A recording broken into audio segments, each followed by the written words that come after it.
Hello everyone, my name is Nina Haley and I'm a yoga teacher here at Tru3 Yoga in Salmiya, Kuwait. So today I'm doing a tutorial on frog as per a request from one of our students here. So I'll be showing you 3 to 4 things that I do when I teach my hip openers classes to help students to get into frog pose. So you may need a blanket on top of your yoga mat, especially if you suffer from any knee issues or if you just want more cushioning and support for your knees. And you may need 2 yoga blocks or even thick books if you have them. All right, so let's get started. So one of the first things that I like to do, I don't even have a name for it, but it's an inner thigh, groin, and pelvic floor release. So the focus of this is to keep your 2 hip points and your pubic symphysis, this little triangle, to keep this connected to the mat as much as possible as you're lying in a prone position. So I'm going to start with my right leg, and for this one I will remove the blanket. So you come to lie on your belly, and again you're looking for those 2 hip bones and your pubic symphysis. Notice how they're probably kind of resting on the mat. From here, you're trying to keep that triangle, your 2 hip bones and your pubic symphysis, on the floor as you slide your right knee up. Now, your right hip is most likely going to come off of the floor unless you're super flexible here. So you're keeping that right knee bent, and your sole focus is on relaxing. So you're trying to relax and release this right hip bone back to the floor. The more you relax and unclench the buttocks and release the inner and the outer thighs, the quads and the hamstrings and even the lower back, you'll notice that there's a nice release through this right inner thigh. Some people may want to take this further, and so what you can do is straighten that right leg and maybe even heel toe your foot a little bit more forward, keeping the inside of your foot on the floor, and then again relaxing. So you can decide which one feels better for you, either having the leg straight or the leg bent, and you're trying to relax this right hip bone back to the floor if it's left. One thing that I also do is extend the right arm up and then take my left arm out to the side and turn my head here so that I can further relax into this posture. And then again, releasing your buttocks, your inner and your outer thighs, and trying to bring that right hip bone back to the ground in case it is left. And while you're here, again, feeling that release in the inner thigh, breathing and relaxing, and just being aware of what's happening inside of the body. Those little subtle changes as you begin to inhale through the nose and exhale through the mouth or the nose, whichever feels more comfortable. Inhaling all the way up to the top of the inhales and exhaling all the way down to the bottom of the exhales. Think of softening on the inhales and relaxing on the exhales.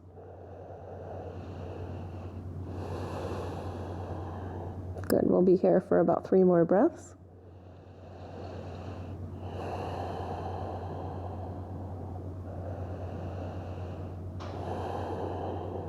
And 1 more breath.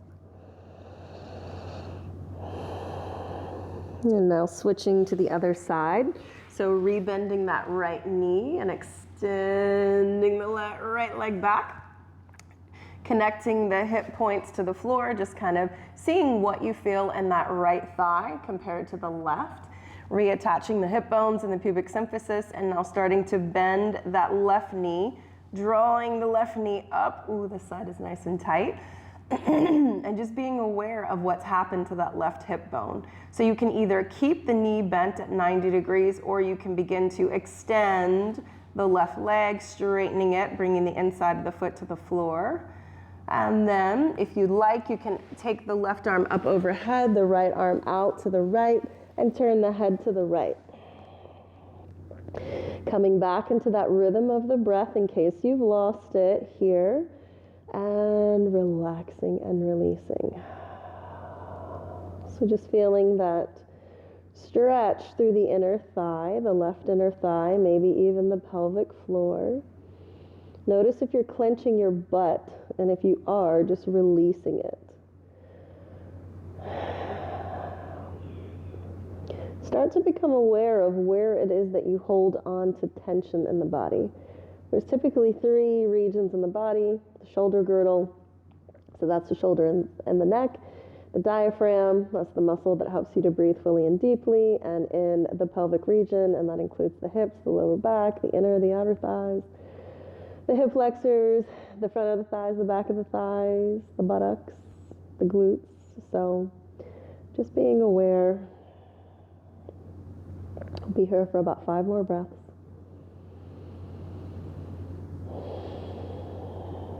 Focusing on sinking that left hip bone back to the floor to complete your triangle.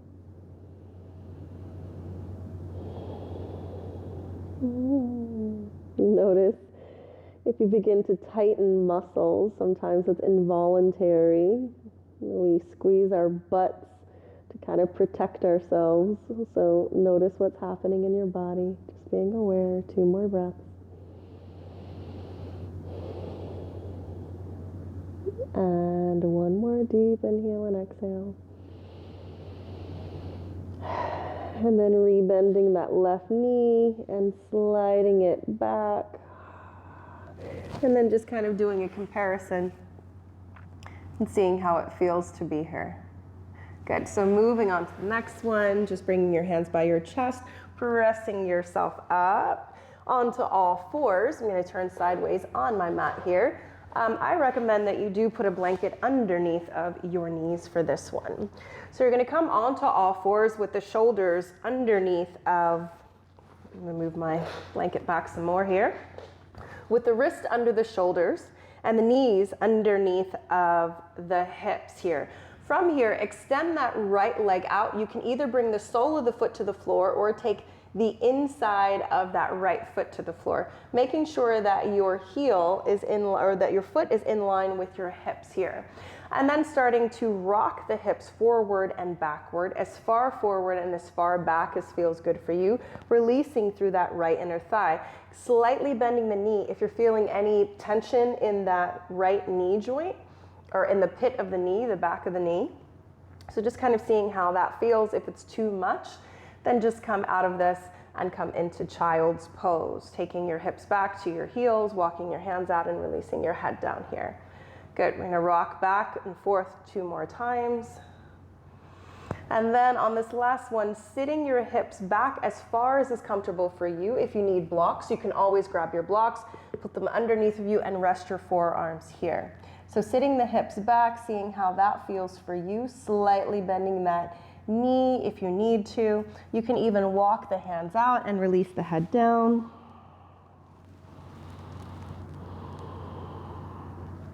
Three more breaths.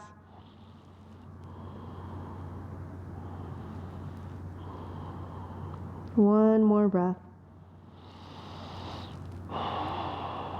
And slowly rising back up onto your hands and your left knee, sliding that right knee in, and then extending the left leg out. So again, sole of the foot on the floor or the inside of the foot on the floor, keeping your foot in line with your hips, rocking the hips forward and backward. You decide what feels right for you.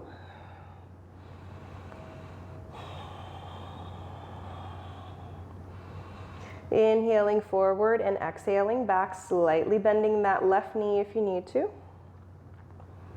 Good, and now taking the hips back and holding it here. Again, you can be up on the hands, on the forearms, you can put blocks underneath, or you can walk the hands out and release the head down. 5 breaths.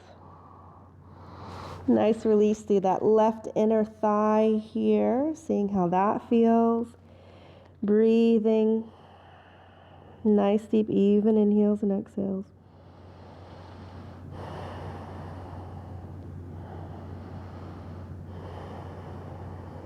Two more breaths.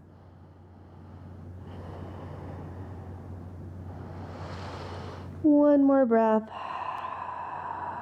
And slowly rising back up. Good. The next thing would be a wide-legged child's pose.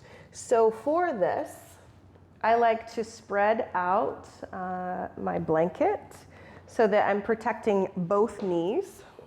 I'm gonna walk this back just a little bit so I have more room. So coming into that wide-legged child's pose here. So starting from all fours, take your knees as far apart as they'll go with your big toes near each other. They don't have to be touching, but they should be near each other. And then you're starting to sit the hips back, but keeping the natural curve of your spine. So if you start to round through your spine, I'll turn to the side so that you can see what that looks like.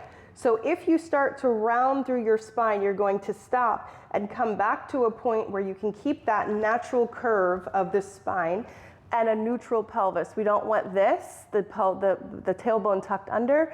The tailbone should be pointing back and down towards the back side of your mat. And then you keep pushing the hips back as far as they'll go with you being able to keep that neutral pelvis. Once the spine starts to round, the lower back starts to round, you stop, back off, and bring yourself back out. If you can come down onto your forearms while still keeping that natural curve, then go ahead and do so. But if you start to notice this, once the tailbone tucks under, then you'll bring yourself back out of that. Okay, so we're gonna be here for about 5 breaths, seeing how that feels, 5 to 10. You can always pause the video and stay here longer if that feels good for you.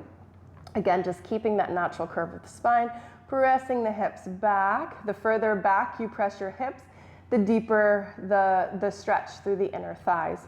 So you decide how deeply you'd like to take this. It shouldn't be painful. You should be able to breathe through it. You should be able to smile. You should be able to take nice, deep, even inhales and exhales. You're not panting for breath. Your face shouldn't be tense. Your face should be nice and relaxed. No clenching of the jaw, no furrowing of the brow. Be able to relax the muscles of the face. Inhaling all the way up to the top of the inhale and exhaling all the way down to the bottom of the exhale. Good, a few more breaths here. One more breath. And then inhale to come out of this.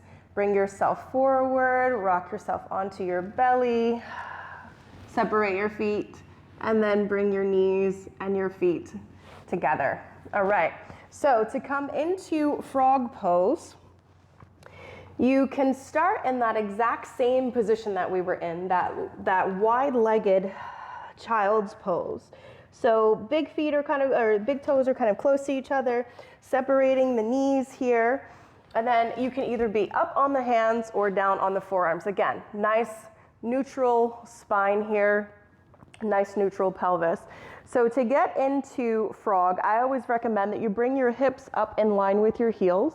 Look over your left shoulder, look back at your knee, and then bring the knee so that it's bent at 90 degrees with the foot flexed at 90 degrees. So the inside of the foot is on the floor. If you feel comfortable here and this is okay for you, then you can go further. If not, bring the feet back together and just stay in this one. You don't have to go any further. Then look over the right shoulder at the right knee, extending that right knee out to 90 degrees. The ankle is flexed at 90 degrees and the inside of the foot is resting on the floor. Now from here, the further back you take your hips, the deeper the stretch is. But you should have 90-degree ankle bends and knee bends here. You can stay up on the hands, you can come down onto the forearms, hips in line with the heel. The further forward the hips come, the less intense the stretch. The deeper back the hips go, the deeper the release in the inner thighs. So again, once your spine starts to round, you've gone too far. You've gone past your limit. You should have a nice natural curve of your lower lumbar spine here. Nice neutral anteriorly tilted to the front pelvis here. So it's kind of not relaxed, but a neutral pelvis here. So only go back as far as you can keep that neutral pelvis. Once you lose it and the tailbone starts to tuck under, you need to back out of the posture. So you can stay here anywhere from 10 to 30 breaths, whatever feels good for you. Again, you should be able to breathe freely. You should be able to smile. There shouldn't be any clenching of the teeth or tightness in the face. You should be able to laugh and smile and talk. Focus on the breath. Focus on those nice deep, even inhales and exhales, and relax a little further and deeper into the posture, okay? So using blocks and pillows, blankets underneath of your forearms to give yourself some height here. Staying here for as long as feels good for you. And then whenever you're ready, come forward onto your belly. Keep moving forward onto your belly, and then start to bring the feet together, nice and slow. Bring the soles of the feet up to the ceiling and rock the feet from side to side to release the hip flexors, the hip joints here. You can come into Sphinx pose, seal pose, cobra, upward facing dog, just to kind of give your hip flexors a little bit of a release here. I prefer Sphinx, so I'll be drawing my elbows back underneath the shoulders. The hands are in line with the elbows and the shoulders. It's just a gentle lift here, and then relax through the buttocks here.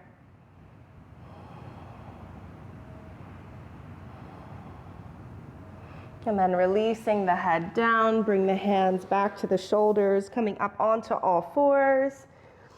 Doing some little pelvic circles here to release your pelvis. A couple of cat-cows if that feels right for you.